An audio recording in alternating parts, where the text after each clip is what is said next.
말씀은 고린도서 15장 12절부터 23절까지 고린도전서 15장입니다. 고린도서 15장 신학성경 뒤쪽에 보면 282쪽에 있습니다. 282쪽에 15장 12절부터 23절까지 찾았으면 우리 함께 같이 믿음으로 말씀을 봤는데 우리 함께 합독합니다. 그리스도께서 죽은 자 가운데서 다시 살아나셨다 전파되었거늘 너희 중에서 어떤 사람들은 어찌하여 죽은 자 가운데서 부활이 없다 하느냐. 만일 죽은 자의 부활이 없으면 그리스도도 다시 살아나지 못하셨으리라. 그리스도께서 만일 다시 살아나지 못하셨으면 우리가 전파하는 것도 헛것이요 또 너희 믿음도 헛것이며 또 우리가 하나님의 거짓 증인으로 발견되리니 우리가 하나님이 그리스도를 다시 살리셨고 증언하였습니다. 만일 죽은 자가 다시 살아나는 일이 없으면 하나님이 그리스도를 다시 살리지 아니하셨으리라. 만일 죽은 자 다시 살아나는 일이 없으면 그리스도도 다시 살아나신 일이 없었을 터이요 그리스도께서 다시 살아나신 일이 없으면 너희가 믿음도 헛되고 너희가 여전히 죄 가운데 있을 것이요 또 그리스도 안에서 잠자는 자도 망하였으리니 만일 그리스도 안에서 우리가 바라는 것이 다만 이 세상의 삶뿐이면 모든 사람 가운데 우리가 더욱 불쌍한 자이되리라. 그러나 이제 그리스도께서 죽은 자 가운데서 다시 살아나사 잠자는 자들의 첫 열매가 되셨도다. 사망이 한 사람으로 말미암아 죽은 자의 부활도 한 사람으로 말미암는도다. 아담 안에서 모든 사람의 죽음같이 그리스도 안에서 모든 사람이 삶을 얻으리라. 그러나 각각 자기 차례대로 되리니 먼저는 첫 열매인 그리스도요 다음에는 그가 강림하실 때에 그리스도에게 속한 자요. 아멘. 오늘 말씀에 부활의 첫 열매 되신 그리스도에 대해서 나오는데 부활의 첫 열매 이 말씀 가지고 우리 함께 은혜를 받고자 합니다. 우리 기독교는 생명의 종교요 부활의 종교입니다. 이 세상에 예수 그리스도 외에 어느 누구로 부활이 없습니다. 불교도 부활이 없고 기타 종교 어떤 종교든지 부활이 없는 것이죠. 왜 부활이 중요한 것은 오늘 말씀에 만약에 부활이 없다면 그렇게 가정하면서 사도 바울이 이렇게 말해요. 만약에 부활이 없으면 오늘 말씀 그 17절 말씀 보게 되면 믿음도 헛되고 너희가 여전히 죄 가운데 있을 것이요 그런 말이 나와요. 부활이 없으면 우리가 믿는 믿음도 다 헛것이고 또 여전히 우리가 죄 가운데 있다라고 이렇게 말하고 있는 겁니다. 왜 그럴까? 그것은요 하나님이 우리 인간을 창조할 때에 하나님께서 우리 인간들을 영원히 사는 영적 존재로 창조하셨어요. 원래 에덴 동산에 보게 되면 죄가 없을 때는 사망이 없었습니다. 그 이유는 하나님께서 아담과 하와를 창조했을 때에 흙을 빚어서 그 코에 하나님의 생기를 불어넣었는데 하나님께서 불어넣으신 생기는 하나님의 생명입니다. 하나님의 숨, 하나님의 생명을 불어넣었더니 영원히 사는 존재가 된 것이죠. 그런데 아담과 하와가 하나님 앞에 불순종함으로 죄를 짓고 나서 결국 하나님이 떠나게 된 거예요. 그래서 원래 하나님의 생명 자체인데 하나님이 떠나게 되니까 그때부터 우리 인간에게 그 죄로 말미암아 사망이 찾아오게 되었다라고 이렇게 말씀을 하고 있어요. 그래서 오늘 본문 22절 말씀 보게 되면 아담 안에서 모든 사람이 죽은 것 같이 그리스도 안에서 모든 사람이 삶을 얻으리라 그렇게 말합니다. 우리의 인간의 시주였던 아담이 한 사람이 하나님 앞에 불순종하여 죄를 지음으로 아담 이후에 태어난 모든 인간들은 다 죄인이 되었고 또 아담 안에서 모든 사람이 다 사망에 이르게 되었다라고 말씀을 하고 있는 거예요. 그래서 하나님께서는 우리 인간을 어떻든 죄에서 구원하고 또 영원히 멸망할 수밖에 없는 지옥의 불못에서 우리를 구원하여 영원한 생명을 얻게 하시려고, 그래서 하나님 자신, 독생자 아들, 그 하나님 성자 하나님 되신 그분이 이 땅에 찾아오시게 된 거예요. 원래 예수님은 하나님이셨고 그분은 생명 되신 분입니다. 생명 되신 그분이 이 땅에 찾아오신 거예요. 우리가 알듯이 하나님이 이 세상 모든 마음을 창조할 때 보게 되면 하나님께서 없는 것 중에 모든 걸 다 있게 하셨지 않아요. 모든 만물을 창조할 때 하나님께서 생명을 주셔서 이렇게 창조하신 거예요. 우리 인간이고 하나님이 생명 주셔서 영원히 살게 될 뿐만 아니라 그리고 모든 동물과 짐승뿐만 아니라 모든 식물도 다 보면 하나님이 생명 주셔서 살게 하신 거예요. 그러니까 영생의 구원과 생명의 구원은 누구냐? 하나님밖에 없는 겁니다. 아무리 과학과 의학이 발달해도요, 사람의 생명을 만들 수 없어요. 그리고 우리가 스스로 태어나고 싶어도 태어난 거 아닙니다. 그러니까 모든 생명의 구원과 영생의 구원은 하나님 한 분밖에 없는 거예요. 아담과 하와가 하나님 앞에 범죄함으로 거룩하신 하나님이 떠나버리니까, 그때부터 생명이 떠나버리니까, 하나님의 생명이 떠나니까 결국 우리에게 사망이 찾아오게 된 거예요. 그래서 우리를 영원한 생명 주시기 위해서 유일한 방법은 하나님 대신 예수 그리스도 그분이 이 땅에 찾아올 수밖에 없는 거예요. 무엇하기 위해서요? 우리를 죄에서 구원하시고 우리 생명 주시기 위해서 찾아오시게 된 것이죠. 그래서 놀랍게 예수님께서 이 땅에 찾아올 때에 육신의 몸을 입고 찾아오신 것은 피 흘림이 없인 죄의 삶이 없기 때문에, 그래서 반드시 우리의 죄값을 통하여 피를 흘려야 되거든요. 그래서 예수님이 육신의 몸을 이 땅에 찾아오셨는데, 예수님은 아무 죄가 없으신 분이시요. 태어날 때부터 우리와 같이 그렇게 태어난 것이 아니고 성령으로 잉태되어 이 땅에 태어나게 된 거고, 예수님이 십자가에서 피 흘려 죽으시게 된 거예요. 나의 죄 때문에 예수님 십자가에 죽었다라고 하는 사실을 내가 믿어야 된다는 거예요. 그걸 믿지만 우리는 절대 죄에서 구원받을 필요 없는 겁니다. 분명 하나님께서 우리를 사랑하셔서 독생자 아들을 이 땅에 보내셔서 우리 죄 대신 십자가에서 죽게 하셨단 말이에요. 내가 죽어야 되는데 하나님께서 나를 심판하지 아니하고 어떻든 우리를 죄에서 구원하시고 영원한 생명 주시고자 독생자 아들 예수님이 십자가 대신 죽게 하신 거예요. 그래서 그 사실 내가 믿는 자마다 하나님께서 우리의 모든 죄를 용서하시고 사하시고, 그 중요한 사건이 있는데 예수님이 부활하셨다라고 하는 거예요. 예수님이 부활하심으로 예수 안에서 우리는 다 새 생명을 얻게 되었다라고 오늘 말씀에 말씀하는 거예요. 오늘 우리 최초 인간이었던 아담 안에 우리는 다 죄로 말미암아 죽어요. 반드시 죽습니다. 죽지 않는 삶이 없단 말이에요. 그리고 죽음으로 끝난 거 아니고 우리 육신은 어차피 흙에서 왔으면 흙으로 가지만은 우리에게는 영혼이 있는 존재거든요. 영혼이 육체를 빠져나온 순간에 그 영혼은 그 죄값을 통하여 성경 말씀 보니까 둘째 사망이 있는데 그것이 바로 지옥 불못이다 얘기하는 겁니다. 그런데 지옥 불못은 얼마나 무서운 곳입니까? 그것은 구독으로 타 죽지 않는 것이고 칠흑같이 어둡고 영혼이 꺼지지 않는 불못이다, 그렇게 얘기한 거예요.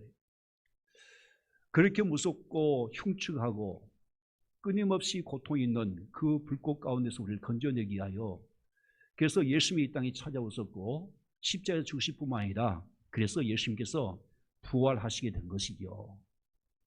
그 부활의 예수님을 우리가 마음에 믿고 영접하게 되면 놀랍게 우리 안에 생명을 얻게 되었다라고 얘기합니다. 거기서 말하는 생명, 육신의 생명이 아니에요. 죄로 죽었던 우리 영이 다시 살게 되는 거예요. 그래서 예수님께서 하신 말씀이 나는 부활이요 생명이니 나를 믿게 되면 영원 죽지 않고 내가 살아서 믿게 되면 영원한 생명을 얻는다라고 말씀을 하고 있는 겁니다. 그래서 우리 예수를 믿을 때 중요한 것은 십자가의 주심을 반드시 믿으셔야 돼요. 그 십자가는 곧 나의 십자가인데 내가 예수님과 함께 십자가에 못 박아 죽었다라고 믿으셔야 됩니다. 내 죄 때문에 예수님 십자가에 못 박아 죽었다는 거 믿고 그 예수를 내 마음에 영접하는데, 예수님 어떻게 영접하느냐? 지금 살아계신 부활의 예수님을 내 마음에 나의 주로 믿고 마음에 영접할 때에 그때 우리가 새 생명을 얻게 되었다라고 말씀하고 있는 거예요. 오늘 본문 22절 말씀 다시 한번 보게 되면 아담 안에서 모든 사람이 준 같이 그리스도 안에서 모든 사람이 삶을 얻으리라. 할렐루야. 모든 사람이 삶을 얻으리라. 새 생명을 얻었다라고 하는 거예요. 그 이유가 뭐죠? 예수님은 생명 자체예요. 우리가 그걸 믿고 내 마음에 영접하게 되면 예수의 생명을 통해서 나는 영원히 살게 된다는 거, 새로운 생명을 얻게 된다는 걸 말씀해 주고 있는 것입니다. 이것이 바로 우리가 예수 믿는 거라 그렇게 표현하고 있는 겁니다. 저는 이 부활절 메시지를 준비하면서 이런 생각을 해봤어요. 전 지금까지 이 십자가와 이 부활의 복음에 대해서 수도 없이 많이 전했는데, 그래도 우리 성도 중에 행여나만하게 구원을 받지 못한 성도가 있을까라고 하는 그런 마음에 걱정이 앞섰습니다. 그렇게 수도 없이 십자가와 부활의 메시지를 들었지만은 아직도 예수님의 부활을 믿지 못한 사람이 있다면은 그것은 믿음이 아닌 것이죠. 도대체 우리 예수 믿는 것은 뭘 말하느냐? 십자가와 부활이거든요. 그리고 부활은 우리의 생각과 개념으로 믿는 것이 아니에요. 부활의 주님은 실제적입니다. 예수님을 믿는다는 실제적인 거예요. 지난주에 말씀드렸듯이 예수님의 십자가는 나의 십자가 되는 거고, 부활도 역시 마찬가지지요. 우리 예수님의 부활을 우리의 생각으로, 이성으로, 내 마음으로 이렇게 믿어서는 안 된단 말이에요. 그것은 내 신념에 불과한 것이 믿음이 아니에요. 믿음은요, 실제 믿음이에요. 실제적인 거예요. 내가 부활의 예수를 만나고 그분 내 마음에 영접해서 내가 영원한 생명을 얻는 실제적인 사건이 바로 부활인 것입니다. 할렐루야. 그러니까 우리는 진짜 예수님의 부활을 믿어야 되지만은 실제 예수님의 부활이 내 안에 새 생명을 주셨고, 그리고 내가 예수님과 함께 동의하는 삶을 산다는 걸 믿으시길 바랍니다. 오늘 아침에 제가 말씀드린 것 같이 예수님께서 부활하신 이유는 세 가지 이유가 있다고 말씀했어요. 오늘 말씀의 첫 번째 이유는 뭔가는 이런 말씀이 나와요. 여기 17절 말씀 보게 되면 그리스도께서 다시 살아나신 일이 없으면 너희 믿음도 헛되고 여전히 뭐요? 죄 가운데 있을 것이요. 그렇게 말한 거예요. 만약 예수님의 부활이 없으면은 부활의 생명 우리 안에 주어지지 않는다면 우리는 여전히 죄 가운데 있습니다. 절대 의롭게 되지 못하는 거예요. 그러니까 예수의 부활의 생명 때문에 우리가 의롭게 된다는 걸 말씀해 주고 있고, 두 번째, 예수님의 부활은요, 우리에게 새 생명을 준다는 걸 잊어버리면 안 되는 거예요. 아까 말씀드린 바지 아담 안에서 우리는 다 이미 죽어 있었어요. 내 영이 죽어서 우리는 지옥에 갈 수밖에 없는 죄인들이란 말이에요. 그게 놀랍게 예수님이 십자가에서 우리 모든 죄값을 담당을 내가 믿고 그 부활의 예수님 내 마음에 영접한 순간에 그 부활의 생명 우리 안에 오신 거예요. 그리고 우리는 새 생명을 얻게 되었다라고 말씀하고 있는 겁니다. 우리가 바울서를 보게 되면 한 가지 특이한 단어가 나와요. 그리스도 안에라고 하는 단어가 참 많이 나옵니다. 그리스도 안에 있다는 거. 그리스도 안에 이 말은 무슨 말이죠? 예수 그리스도가 내 안에 계신다는 것이죠. 여러분들, 예수 그리스도 우리 안에 계신 걸 믿으셔야 되는 거예요. 예수 그리스도가 우리 안에 계신 걸, 새 생명 주었다는 믿으셔야 돼요. 그리고 또 하나는 예수님이 우리 안에 계실 뿐만 아니라 세상 끝날까지 영원히 함께 하신다는 걸 믿는 거, 이것이 예수 믿는 것이라는 것을 우리가 이해를 해야 되는 겁니다. 만약 이 세 가지를 우리가 믿지 못한다면 예수 안 믿는 거나 다름이 없는 것이죠. 실제 예수님이 우리 안에 계신 걸 믿고 그 부활의 주님과 함께 살아가는, 주님과 함께 동의하는 삶, 이것이 우리의 신앙생활이 되는 것이죠. 우리가 고린도서 13장 5절 말씀에 우리의 믿음에 대해서 얘기하시는데, 내가 믿음이 있는가 없는가 너 자신 시험하고 확증해 보아라, 그렇게 말해요. 여러분, 정말 나에게 믿음이 있는가 없는가 시험하고 확증해야 될 것은 뭔가는 우리 안에 그리스도가 없으면 너희는 믿음이 없다라고 얘기하는 거예요. 그러니까 우리는 어떤 일이 있어도 부활의 주님이 내 안에 계신 걸 믿으셔야 되는 거예요. 이걸 믿지 못하면 우리는 새 생명도 얻을 수 없을 뿐만 아니라 죄에서 구원받을 것도 없어요. 오늘 말씀같이 뭐예요? 그 믿음은 헛것이고 여전히 우리는 죄 가운데 있을 수밖에 없단 말이에요. 그러니까 반드시 부활의 주님께서 내 안에 새 생명 주셨고 지금도 살아있어 나와 함께 하신, 나와 함께 동의하심을 우리가 분명히 믿으셔야 되는 것이죠. 그래서 우리 고린도서 5장 17절도 보니까 그런데 누구든지 그리스도 안에 있으면 새로운 피조물이 되었다는, 그리스도 안에 있으면 새로운 피조물이다. 이전 것을 지나갔으니 보라 새 것이 되었도다 라고 말씀을 하고 있는 거예요. 그러기 우리는 이 부활의 예수를 우리가 실제 만나야 되고, 우리 눈에 확인할 수는 없지만 우리 마음에 부활의 주님께서 계신다는 우리가 늘 믿고 인정하고, 그리고 우리가 늘 삶 속에 예수님과 함께 동의하는 삶을 우리가 살아가야 될 줄로 믿습니다. 그런데 예나 지금이나 이 부활을 부정한 사람들이 있더라고요. 보니까 아니 사람이 죽으면 끝나는 것이 무슨 뭐 부활이 있겠느냐고 그렇게 하신 분이 있어요. 오늘 말씀도 보게 되면 사도 바울이 고린도 교회를 세우고 그 고린도 교회에 예수님의 십자가의 복음과 부활의 복음에 대해서 분명히 가르쳤단 말이에요. 그런데 그들 중에 어떤 사람은 이단의 영향을 받아가지고 예수님의 부활이 없다고 부정한 사람들이 있었던 겁니다. 그래서 오늘 말씀에 사도 바울이 그 부활에 대해서 부정했던 그 사람들에 대해서 책망하면서 이런 말을 해요. 12절 말씀 볼까요? 그리스도께서 죽은 자 가운데서 다시 살아나셨다 전파되었거늘. 분명 사도 바울은 고린도 교회를 세우고 그 고린도 교회 성도들에게 예수의 부활에 대해서 분명히 전파되었거든요. 부활의 예수에서 분명히 가르쳤어요. 그런데 너희 중에서 어떤 사람들은 어찌하여 죽은 자 가운데서 부활이 없다 하느냐라고 얘기하고 있는 것입니다. 고린도 교회 성도들에게 분명히 사도 바울이 부활에 대해서 얘기했어요. 가르쳤는데 그들 중에 부활을 믿지 않았던 사람들이 있었다라고 하는 거예요. 그러니까 그들 중에 부활이 없다라고 그렇게 믿지 않는 사람들을 가르쳐서 너희 믿음은 헛것이라는 거예요. 그리고 너희는 여전히 죄 가운데 있고 오르게 되지 못하고 구원받지 못한다. 만약에 또한 부활이 없으면, 부활이 없고 이 세상의 삶뿐이라면 우리 믿는 사람들만큼 불쌍한 사람이 없다라고 이렇게 얘기하고 있는 것이죠. 오늘 말씀에 그래서 사도 바울이 부활을 믿지 못했던 사람들에게 뭐라고 충고하고 있는 것은 다 같이 20절 말씀 봅니다. 그러나 이제 그리스도께서 죽은 자 가운데서 다시 살아나사 잠잔 자들의 첫 열매가 되셨도다. 우리 주님께서 죽은 자 가운데서 다시 살아나셔서 그랬어요. 죽은 자 가운데서 다시 살아나셔서, 그리고 두 번째 뭐예요? 잠잔 자들의 첫 열매가 되셨다라고 말씀을 하고 있는 것이죠. 자, 여기서 예수님이 부활의 첫 열매가 되셨다라고 하는 것은 무슨 뜻입니까?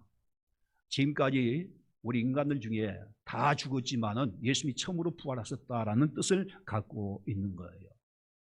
그러니까 예수님의 무덤은 빈 무덤이었고 실제 예수님은 생명 자체이기 때문에 결코 무덤에서 영원히 가둘 수가 없는 것입니다. 지금도 예수님의 무덤은 비어 있습니다. 왜 그럴까요? 예수님은 생명 자체이기 때문에 그런 거예요.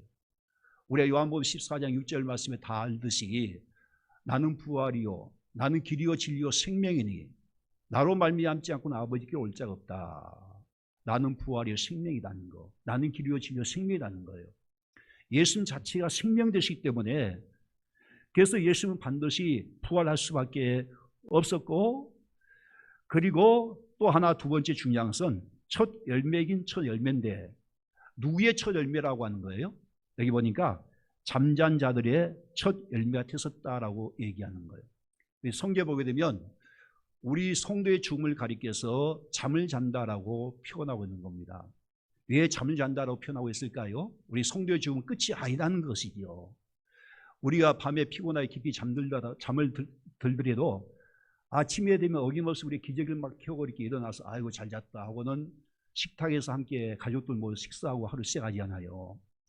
우리 성도도 마찬가지예요. 결국 우리 성도의 죽음은 절망이 아니고 끝이 아니고 영원한 이별이 아닙니다. 여러분들 천국과 지옥에 차게 있다면 지옥은요 사랑하는 가족과 만날 수 없는 것이 지옥이에요.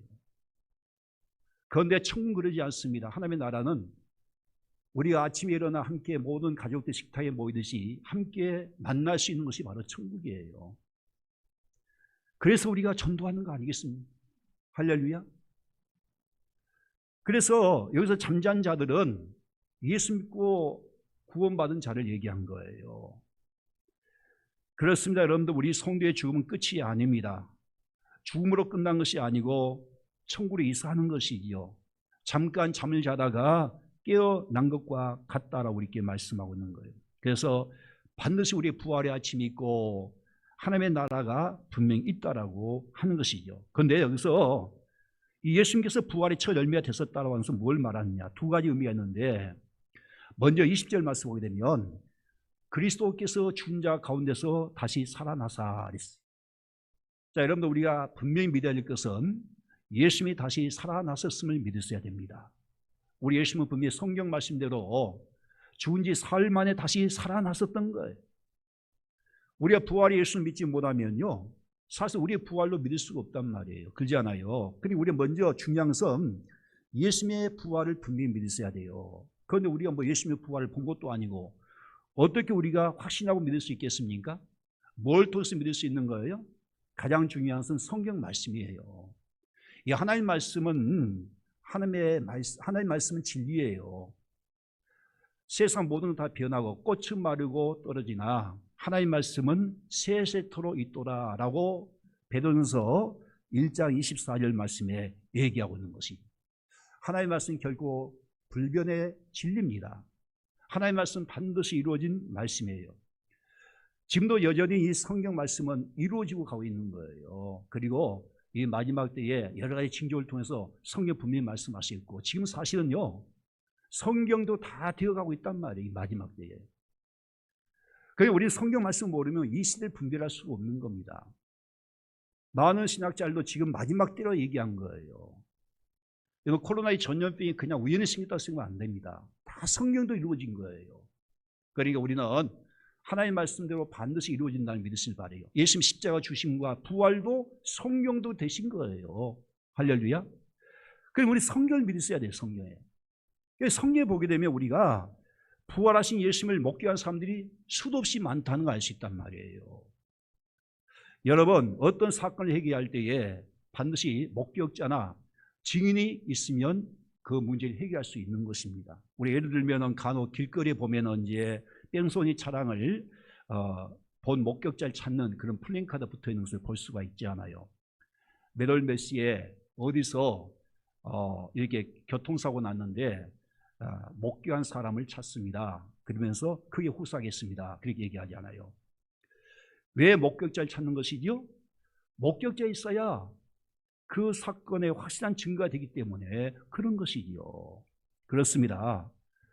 분명한 목격자나 증인이 한두 사람만 있어도요, 법정에서 이길 수가 있는 것이지요. 그런데 오늘 본 말씀 그 앞에 4절과 8절 말씀 보게 되면 예수님의 부활을 직접 목격했던 사람들 한두 사람입니까?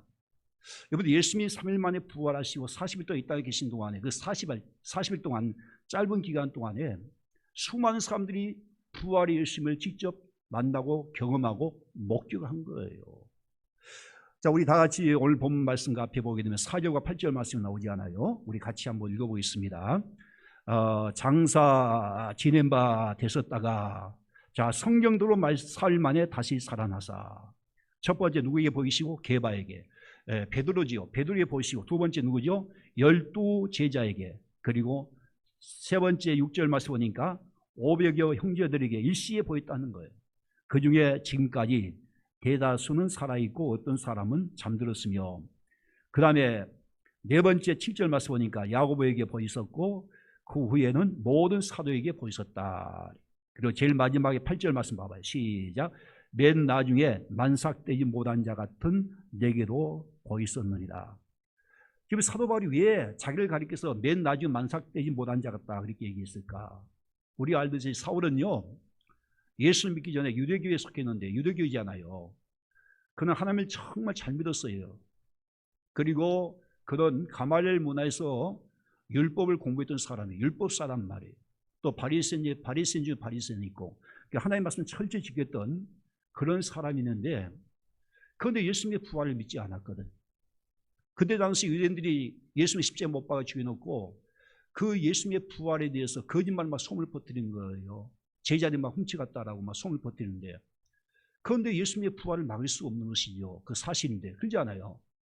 그러니까 예수님의 부활에 대해서 막 증거하고 전할 때에 이 사도 바울이 앞장서 가지고 부활에 예수님을 전했던 그 기독교를 막 잡아들인 거예요. 스데반을 돌로 쳐 죽일 때 주동자 되었고, 나중에 대제사장이 찾아가서 공소장을 받아가지고요, 다메섹에 그때 당시에 기독교들이 너무나 많이 있었는데 그 기독교를 다 잡아서 어떻든 감옥에 집어넣고 사형하기 위해서 공소장을 가지고 가는 도중에 그때 놀랍게 부활의 예수님이 나타나신 거예요. 사울아 사울아 너가 어찌해 나를 핍박하느냐. 그때 순간 빛이 비치는데 얼마나 그 빛이 강했던지 눈을 못 뜨는 거예요. 그리고 꼬꾸라지게 된 거예요. 그리고 그때 사울아 사울아 어찌하여 너가 날 핍박하느냐. 주여 누구십니까? 나는 너가 핍박하는 예수라. 얼마나 놀랐겠어요. 그렇게 부인하고 부정했던 예수 그리스도가 나타났으니 부인할 수 없는 사건이잖아요. 부활이. 그렇게 주동하여 앞에서 나서가지고 부활의 예수를 전했던 사람을 막 죽이고 매를 때리고 또 사형도 시키고 그랬던, 그렇게 정말 만삭되지 못한 자 같은 그런 자가 부활의 예수를 만나게 된 거예요. 그리고는 사람들이 부추겨가지고 다메섹에 가서 거기 아나니아 선지자를 통하여 안수받고, 그때 눈이 이제 비늘이 가끔씩 이렇게 걸러지면서 눈을 뜨게 되고, 그때부터 사도 바울은요 예수에게 미쳤습니다. 완전 미쳐버린 거예요. 부활의 예수를 만나고 나서 그냥 가만히 있을 수 없는 거예요. 그래가지고 성령에 이끌려서 그가 가는 곳이 어딘가는 이방인들이 가서 복음을 전하고, 또 아니면 유대인들 있는 회당에 가서 복음을 전하는데 부활의 예수를 전하지 않아요. 가는 곳마다 유대인들이 막 사도 바울을 막 죽이려고 하고 막 돌팔매질하고 말이죠. 그래도 막을 수가 없는 거예요. 왜 그럴까요? 부활의 증인이었기 때문에, 직접 보았기 때문에 어떻게 그걸 입을 닫고 그만 있을 수 있어요. 이 사도 바울이 그래서 목숨 걸고 복음을 전하는, 우리 알듯이 로마에 마지막 가가지고 거기서 저도 이제 성지를 가보니까요, 그 로마 그 광장에 보니까요, 아직도 거기에 이 사도 바울이 그 순교했던 현장이 거기 있어요. 마지막 부활의 예수를 전하다가 목뱀을 당하는데 목이 3번 떨어져요. 굴리면서 거기에 샘이 솟아났다라고 하는 그런 전리가 있어요. 지금도 로마에 가면 거기 있는데, 어떻든 그렇게 만삭되지 못한 자 같은 사울이 부활의 예수를 만나고 이렇게 180도 완전히 달라지게 된 거예요. 그러면 여러분도 바울뿐만 아니지 않아요. 모든 예수님을 따르는 제자들도 마찬가지였어요. 그들은 예수님을 목격한 이후에 완전히 180도 다 달라졌습니다. 하나같이 그들은 두려움이 없었습니다. 심지어 죽음도 두려울 거 없어요. 왜? 부활이 있기 때문에. 그래서 그들은 기쁨으로 복음을 전하게 된 것을 볼 수가 있는 거예요. 결국 그들은 죽음을 두려워하지 않았습니다. 왜? 죽음도 끝난 것이 아니라 반드시 천국과 지옥이 있다는 것을 알기 때문에 그런 것이죠. 그래서 그들은 죽음 앞에서도 그들의 목이 터져라 외친 복음이 뭔지 아십니까? 십자가와 부활이었던 겁니다.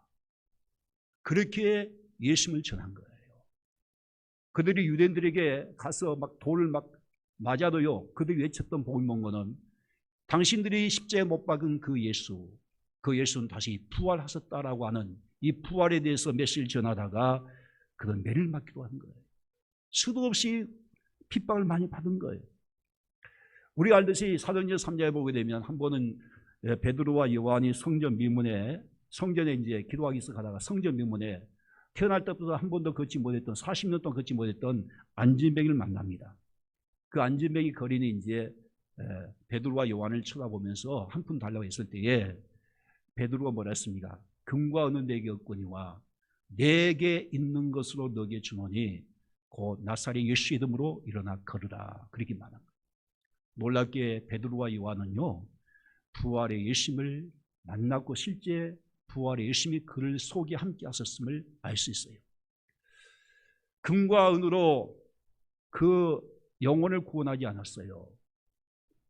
내 안에 계신 부활의 예수의 이름으로 그 병자를 고쳐주시게 된 것이지요.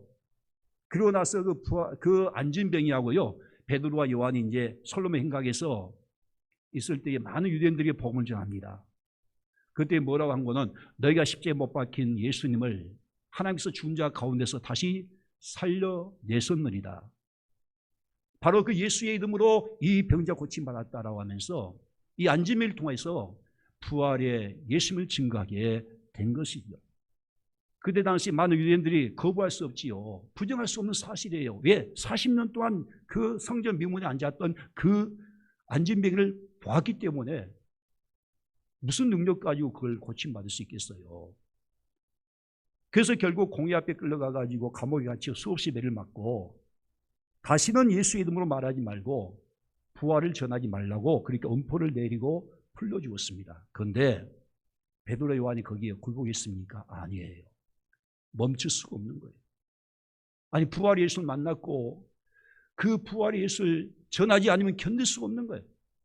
그래서 감옥에서 풀려나자마자 그가 하는 말이 사도행전 4장 20절 말씀 보니까 우리가 보고 들은 것을 말하지 아니할 수 없다 하니 했단 말이에요. 예수의 부활을 전하면 죽겠다라고 이렇게 아무리 협박해도요 멈출 수가 없었던 겁니다. 그들은 다시 회당에 들어가서 부활의 예수를 전하게 된 줄로 믿습니다. 할렐루야. 왜 그랬을까요? 그들이 부활의 예수님을 직접 만났기 때문에 가능한 것이죠. 여러분 생각해 보시죠. 부활이 없었다면, 아니 예수님의 부활을 목격하지 않았다면 누가 미쳤다고 이렇게 생명 걸고 그렇게 부활에 대해서 증거할 수가 있겠습니까? 그들은 확실히 예수님의 부활을 목격했기 때문에, 그리고 부활의 예수님을 분명히 만났고 생명 되신 그 부활의 예수님이 그들 안에 있다는 것을 분명히 경험했기 때문에 그들 죽는 순간까지도 부활의 예수님을 증거하게 되었던 거예요. 그리고 우리가 이것만 보아도 이 부활의 사건은 실제적인 사건이라는 거, 역사적인 사건이라는 것을 우리가 믿을 수가 있습니다. 할렐루야. 여러분, 성경 말씀 보니 많은 목격자들이 있었어요. 그리고 나중에 우리가 사도행전 1장 9절 말씀 보니까 예수님이 하늘로 승천하신데 그때 수많은 사람들이 거기에 있었거든요. 예수님이 하늘로 올라가신 것을 보았다라고 이렇게 말씀하고 있고, 그리고 또 실제 그때 예수님께서 올라가신 그들 다시 오신다고 그렇게 말씀을 하셨습니다. 그러므로 예수님이 부활하신 것은요, 여러분 단순히 죽었다가 한 번 다시 살아나는 것이, 살아나서 그걸로 끝나는 것이 아니란 말이에요. 죽음으로 끝난 것이 아니고 영원히 죽지 않는 몸으로 다시 부활하셨다는 것을 믿을 수 있기를 바랍니다. 그 다음에 두 번째 마지막으로 우리가 중요한 것은요, 우리 주님께서 부활의 첫 열매가 되셨다라고 하는 것은 무엇을 말하느냐. 오늘 보면 22절 말씀 보니까 우리 함께 볼게요. 23절 말씀 봐. 23절. 그러나 각각 자기 차례대로 되리니 먼저는 첫 열매인 그리스도요, 다음에는 그가 강림하실 때에 그리스도에게 속한 자요. 그래요. 놀랍게 예수님이 부활의 첫 열매가 되셨다라고 하는 것은 그러지 않아요. 나무를 비유로 얘기한다면 어떤 나무든지 과일나무는요, 처음 열매 맺으면 그 이후에 계속 열매 맺듯이 예수님이 우리의 부활의 첫 열매가 되시기 때문에 여기 보니까 그리스도에 속한 모두는 다 나중에 장차 주님께서 재림하실 때에 부활할 것을 말씀해 주고 있는 거예요. 여기서 그리스도에 속한 자 이 말의 뜻은 무슨 말인 거는 그리스도에게 붙어 있는 자, 그런 뜻을 갖고 있는 거예요. 우리가 어떻게 그것이 가능한 거는 우리가 예수 믿고 마음에 영접을 하는 순간에 이 영접은 그분 우리 마음에 모셔 드린 거거든요. 영접할 때 우리가 어떻게 영접하지요? 예수님이 십자가에서 나의 죄 때문에 죽으셨다는 내가 사실 믿는 것과 그 예수님이 부활하셔서 나에게 영원한 생명의 주가 되시는 내가 믿고 마음에 영접하게 되면 그때 놀랍게 성령을 통하여 부활의 주님이 우리 안에 오신다라고 하는 거예요. 할렐루야. 여러분들은 안 믿어져도요, 이건 진리인 거예요. 그러기에 아까 말씀같이 우리 그리스도 우리 안에 없으면 우리는 구원 받을 게 없다니까요. 부활이 없으면 우리 믿음은 다 헛된 거예요. 부활의 주님 우리 안에 찾아오셔서 우리와 함께할 때 우리는 영원한 생명을 얻게 되는 거고, 실제 그 믿음 때문에 우리 세상 어떤 환난도 어려움도 다 이겨내는 거예요. 여러분, 죽은 물고기는 물을 거슬러 올라갈 수 없는 겁니다. 마찬가지예요. 만에 믿음이 없으면 우리는 세상을 절대 이길 수가 없어요. 요한일서 5장 4절 말씀 보게 되면 세상을 이기는 승리는 이것이니, 세상을 이기는 승리 이것이니 곧 우리의 믿음인데, 그 믿음이 어떤 믿음인지 아십니까? 생명 대신 부활에 주님을 믿는 믿음이에요. 그분이 실제 우리 안에 계시기 때문에 세상 어떤 것도 이길 수 있는 거예요. 왜? 우리 안에 생명이 있기 때문인 거예요. 할렐루야. 이게 진짜 믿음이라니까요. 그러니까 우리는 다른 거 믿을 거 아니에요. 다른 거 믿는 거 아니라 십자가 부활을 반드시 믿었어야 되는 거예요. 그분이 내 안에 계시고 내가 예수 안에 있다는 걸 꼭 믿을 수 있기를 바랍니다. 믿었어야 된다니까요. 확실히 믿었어야 되는 거예요. 그러니까 여러분들 어떤 상황 문제 있을 때에 여러분들 낙심하지 마세요. 그때마다 부활의 주님께서 나와 함께 하신다 믿으셔야 돼요. 그 믿음 가지고 세상을 이길 수 있는 거고, 결코 우리의 믿음이 흔들리지 않습니다. 심지어 죽음 앞에서 우리는 결코 거기에 믿음이 흔들리지 않는 거예요. 갈라디아서 2장 20절 말씀 봐봐요. 내가 그리스도와 함께 십자가에 못 박혔나니 그런즉 이제는 내가 산 것이 아니요 내 안에 누가 사신 것이다? 그리스도께서 사신 것이다. 분명히 이 말씀은 내 안에 그리스도께서 사신대요. 이걸 믿으시라니까요. 이 믿음이 그래서 중요한 거예요. 이제 내가 육체 가운데 사는 것은 나를 사랑하사 날 위하여 자기 자신을 버리신 하나님의 아들 믿는 믿음으로 사느니라. 하나님의 아들 믿는 믿음이 어떤 믿음이죠? 내 안에 계신 주님을 믿는 믿음이란 말이에요. 그게 진짜 믿음이라니까요. 내 안에 계신 예수님 내가 믿지 않고 어떻게 믿음을 말할 수 있겠냐 말이에요. 부활이 예수님 내가 믿지 못하면 그 믿음은 헛된 믿음이라는 것을 우리가 알 수 있는 겁니다. 그래서 고린도서 13장 5절 말씀 다시 한번 봐요. 이거 참 중요한 거니까. 너희는 믿음 안에 있는가? 너희 자신 한번 시험하고 너희 자신을 확증하라는 거예요. 우리는 진짜 예수 믿는 건지 안 믿는 건지 시험해보고 확증하라. 그 믿음을 확증하라는 거. 그러면 우리가 그 믿음을 어떻게 확증하는 거예요? 야, 진짜 내 믿음이 있다라고 확증을 어떻게 한다는 거예요?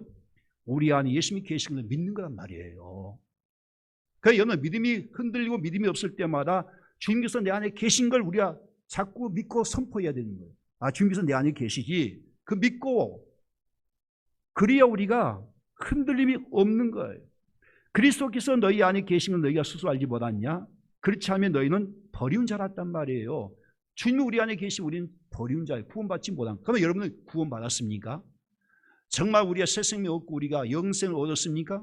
그렇다면 분명히 이것은 뭐예요? 우리 안에 주님이 계신다는 증거란 말이에요. 구원은 받았다 하는데 예수님 우리 안에 계시면 왜 믿지 못하는 겁니까? 우리 진짜 죄에서 구원받았고 영원한 생명 얻었다고 하는데 그것은 알고 있는데 왜 우리는 예수를 못 믿냐? 우리 안에 계신 예수를 못 믿냐는 거예요. 그러니까 우리가 믿음의 확신이 다른 거 아니고 진짜 내 안에 예수님이 계신 걸 믿으셔야 됩니다. 이것이 포도나무 비유예요. 요한복음 15장 보면 포도나무 가지 그 비유가 그거예요. 예수님이 나는 포도나무에 너희는 가지라 했거든요. 그럼 너희가 내 안에 있고 내가 너희 안에 있으면 절로 열매를 맺나니 나를 떠나서 네가 아무것도 할 수 없다라고 말씀한 거예요. 원래 우리는 예수 믿기 전에는 예수님의 나무에 붙어있는 가지가 아니잖아요. 그러니까 열매가 없고 우리는 생명을 공급받지 못하고 우리는 죽어 있었던 거예요. 영적 죽어 있는 상태였단 말이에요. 왜? 원죽에서 떨어졌기 때문에. 그런데 놀랍게 예수 우리가 마음에 믿고 영접한 순간에 부활의 생명 우리 안에 오심으로 여기서 오늘 말씀 보니까 그리스도에 속했다라고 말한 거예요. 붙어있다는 거예요. 그래서 우리 예수의 생명을 내가 열매 맺는다는 겁니다. 열매 맺는 것은 절대 율법이 아니에요. 절로 열매 맺어져요. 예수를 믿는데 내가 어떻게 변화가 안 됩니까? 예수 믿었다는데 왜 내가 안 달라집니까? 만약 여러분들이 10년, 20년, 30년 예수 믿고 전혀 달라진 것이 없어. 예수 믿기 전과 똑같아. 그러면 그것은 문제가 있다고 생각해요. 여러분들 열매 맺는 것은 절로 맺어진 것이지 내가 메꿔져서 맺어진 거 아니에요. 내가 스스로 맺어진 것이 아니고 포도나무에 붙어있으면 절로 열매 맺게끔 되었어. 왜? 예수의 생명 때문에 그런 것이지. 할렐루야. 그래 우리 안에 예수의 생명이기 때문에 우리는 그리스도 안에 속한 자임을 꼭 믿을 수 있기를 바랍니다. 그래서 오늘 본 말씀에 예수님께서 잠자는 자들의 첫 열매가 되셨다라고 하는 것은 우리 예수님께 속한 자, 예수님께 붙어있는 자는 예수님이 부활이 첫 열매가 됐었고 그 다음에 그에게 속한 우리 모두도 예수님같이 부활한다는 것을 말씀해 주고 있는 것이죠. 그러면 중요한 것은 마지막으로요. 그럼 우리가 예수님 재림할 때 우리가 어떤 몸으로 부활하느냐라고 하는 거예요. 어떤 몸으로 부활하느냐? 오늘 말씀이 뒤에 보게 되면 43절 말씀 보면 이런 말씀 나오죠. 자, 우리 함께 봅니다. 욕된 것으로 심고 영광스러운 것으로 다시 살며 약한 것으로 심고 강한 것으로 다시 살며, 그런 말씀 나와요. 심는 것은요, 뭘 말하지? 지금 우리가 죽는 것을 말한 거예요. 그러니까 우리의 육체의 몸은 욕된 것을 심지만은 나중에 부활할 때는 영광스러운 몸으로 다시 살며, 현재 우리의 육체의 몸은 연약한 것을 심지만 나중에 부활할 때는 강한 부활로 나온다, 부활의 몸으로 나온다, 그런 뜻을 갖고 있는 거예요. 현재 우리 육체의 몸은 욕된 몸이라 그렇게 표현하고 있는 겁니다. 욕되라는 것은 정말 우리의 육체의 몸은 저주스러운 몸이고 죄악의 몸이고 사망의 몸이라고 하는 거예요. 그럴 수밖에 없는 것은 끊임없이 우리 이 몸의 죄성은요 엄청나게 강한 거예요. 지금도 끊임없이 우리 속에서 육신의 정욕과 안목의 정욕과 이생의 자랑이 끊임없이 솟구치예요. 그러잖아요. 그러니까 우리 육체의 몸을 본다면 정말 이 죄 때문에 우리 죽을 수밖에 없는 욕된 몸이고 저주스러운 몸이고 멸망의 몸을 수밖에 없는 것이죠. 또 하나 보면 여기 약한 것을 심고 강한 것을 다시 살며, 이 약하다는 말은 뭐예요? 우리 육체의 몸, 현재 몸은요 약하고 병들고 볼품이 없는 몸이라는 것이죠. 넘어지면 우리가 뼈가 부러질 수밖에 없는 거고, 또 우리의 육체의 건강을 관리하지 못하면 병이 들 수밖에 없는 거란 말이에요. 그런데 놀랍게 주님께서 재림하실 때 부활의 몸은요 그런 병든 몸이 아니에요. 현재 여러분들이 지금 육체에 또 불구가 있고 한쪽 눈이 또 안 보인다 할지라도 우리 부활의 몸은 그런 연약한 몸이 아닙니다. 그 부활의 몸은 영광의 몸이고 신비로운 몸이고 건강한 몸이고 영광스러운 그런 몸으로 부활하게 될 줄로 믿습니다. 여러분, 에벨레와 나비의 차이점이 무엇인지 아십니까? 에벨레는요 주름살이 있고 얼마나 골품이 없어요. 얼마나 흉측하고 징그럽습니까? 그런데 그 에벨레가 언제는 아름다운 나비로 변신하게 되어 있단 말이에요. 에벨레가 아무리 꿈틀거리며 기가더라도요 앞에 돌이 있다는 장애물이 있으면 그걸 잘 넘지 못하는 겁니다. 그리고 냇가도 건너가기 어려워요. 그리고 그 에벨레는요 길을 하나 건너가도요 하루 종일 걸릴 수밖에 없어요. 그런데 그 에벨레가 나비가 되면은 모든 장애물이 아무것도 아닌 거예요. 그렇지 않아요? 그 나비가 마음껏 창공을 날듯이 우리 부활의 몸도 그렇다는 것을 말씀해 주고 있는 거란 말이에요. 이렇게 흉측해 보이고 장애물 앞에 우리가 끙끙대는 그 에벨레가 번데기질에서 겨우 내내 그 잠을 자다 봄이 되면 어떻게 됩니까? 그 번데기 집을 뚫고 나온 순간에 아름다운 나비의 모습으로 변신하게 되는 거예요. 마찬가지지요. 우리 몸도 마찬가지예요. 현재 우리의 몸은 썩을 몸이지만은 그때 부활의 몸은 썩지 아니할 몸이 될 겁니다. 현재 우리의 몸은 볼품없는 몸이지만은 우리 부활의 몸은 영광스러운 몸이 될 거예요. 우리의 몸은 지금 현재 약한 몸이지만 그때 부활의 몸은 병들지 않고 늙지 않고 신령한 몸으로 부활하게 될 줄로 믿으시길 바랍니다. 이제 말씀을 마치겠으면 우리는 부활의 예수님을 분명히 믿을 수 있기를 바랍니다. 분명해서 예수님은 분명히 살아계십니다. 그분은 지금도 살아계셔서 우리 안에 함께 계시고 우리의 영원한 생명을 주실 뿐만 아니라 세상 끝날까지 영원히 함께 계시고, 예수님이 부활했기 때문에 우리는 그분이 우리에게는 생명의 주가 되시고 우리의 왕이 되신 거예요. 그분이 우리 안에 오셔서 우리의 왕이 되셔서, 그리고 우리 그분께 모든 맡기면은 실제 그분은 우리의 모든 인생의 모든 문제를 책임져 주십니다. 그리고 우리와 함께 하시고 함께 동행하시고 또 함께 인도하시고 함께 보호해 주신 줄로 믿으시기 바랍니다. 문제 여러분들이 부활의 예수님 내 마음에 믿고 영접하느냐, 그분이 나의 왕으로 나의 주로 믿고 영접하느냐, 거기에 차이가 있는 것이죠. 여러분들 이제 우리 모두 이 아침에 부활의 주님을 꼭 만날 수 있기를 바라고, 우리 안에 부활의 주님께서 함께 하셔서 우리의 영원한 생명 주시고 오르게 하시고 또 세상 끝날까지 영원히 함께 하시는 믿으시고, 그리고 장차 주님께서 재림하실 때에 그때 우리의 부활의 몸은 영광의 부활의 몸으로 다시 부활할 것을 꼭 믿을 수 있기를 주의 이름으로 축복합니다.